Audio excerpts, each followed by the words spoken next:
Hey guys, सबसे पहले आप सभी को हैप्पी मदर्स डे। इस मदर्स डे को और भी स्पेशल बनाइए हेलो ऐप के साथ और पार्टिसिपेट कीजिए सुपर मॉम चैलेंज में। बस पोस्ट कीजिए आपकी सुपर मॉम का फोटो एमवी फीचर के जरिए और दिखाइए सारी दुनिया को कि आपकी माँ सुपर मॉम है। तो देर किस बात की है, जाइए डाउनलोड कीजिए हेलो ऐप और शेयर करो आपकी feelings for your super mom with friends and family. दीवार पर टंगी सास। पंजाबी में कहावत है, सास चंगी होवे या ते दीवार ते टंगी होवे। संगीता की शादी भी एक ऐसे ही घर में होती है जहां उसकी सास दीवार पर टंगी होती है।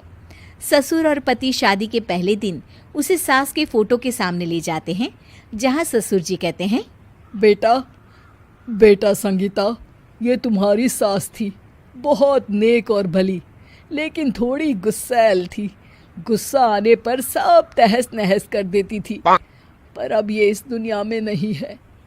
हाँ संगीता, माँ होती तो तुम इनकी कोई बात टाल नहीं सकती थी, वरना तो माँ घर में भूचाल ले आती। संगीता मन में खुश होती है कि अच्छा है कि ऐसी औरत अब इस घर में नहीं है, लेकिन दिखावे के लिए वो जैसे ही सास की फोटो के सामने हाथ जोड़कर खड़ी होती है, ये क्या? सास उसे देखकर मुस्कुराने लगी। संगीता आंखों को मलकर एक बार फिर से देखती है, लेकिन फिर सास के चेहरे का भाव, भंगिमा यानी एक्सप्रेशन बिल्कुल बदले होते हैं। वो अपने पति और ससुर को कहती है, माँ की तस्वीर तो स्माइल कर रही है। ना बेटी, ये कैसे संभव है? जरूर तुम्हें कोई गलती हुई होगी, ऐसा कैसे हो सकता है? लगता है तुम शादी की सारी फॉर्मेलिटी करते करते थक गई हो, तुम्हें आराम की जरूरत है संगीता। खैर, सारे संगीता की बात को इग्नोर कर कमरे में चले जाते हैं। वैसे सास की फोटो पर एक्सप्रेशन एक के बाद एक बदलते ही रहते हैं। सुबह होती है, पति और ससुर को काम पर भेजकर संगीता कमरे की सफाई करने में लग जाती है कि तभी उसे आवाज आती है, टेबल ठीक से साफ करो। ऐसे भी कोई टेबल साफ करता है? इससे अच्छा तो ये गंदा ही था।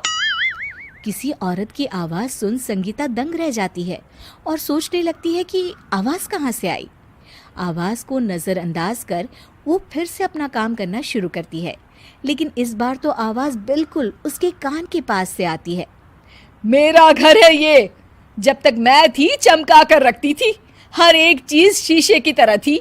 तुम्हें तो ना सफाई आती है ना कुछ पता है। क्यों तुम्हें मेरे घर की जिम्मेदारी दे दी गई है?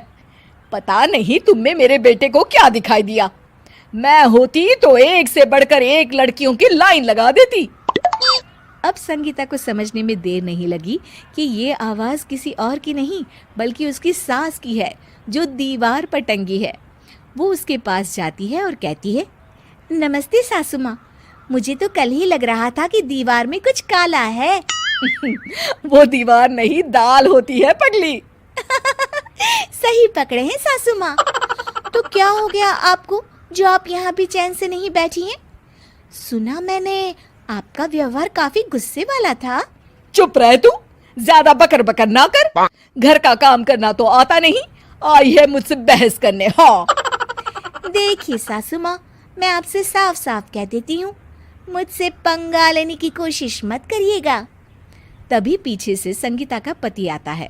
अरे संगीता, किससे बात कर रही हो? कौन है वहाँ? संगीता की सास की फोटो फिर से पहले जैसी हो जाती है। आपकी माँ से कह रही थी कि मुझे काम करना आता। अरे संगीता, माना सास के ताने हर बहू को अच्छे लगते हैं, लेकिन यहाँ तो माँ है ही नहीं, तुम तो फोटो से ही। तुम भी लाजवाब हो संगीता।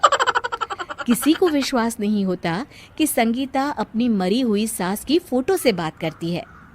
वहीं आए दिन संगीता की सास संगीता को किसी न किसी बात पर आते जाते ताने देती। संगीता को भी अब सास के तानों और उनसे बात करने की आदत हो गई। वो कभी खानदान की कहानी तो कभी तीज त्योहार कैसे मनाए या किसी व्यंजन की रेसिपी सास से ही पूछती।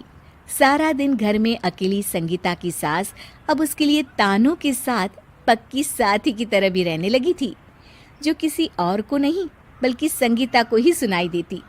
तो देखा आपने, सास बहू का रिश्ता हर रिश्ते से ऊपर होता है, फिर चाहे वो खट्टा हो या मीठा।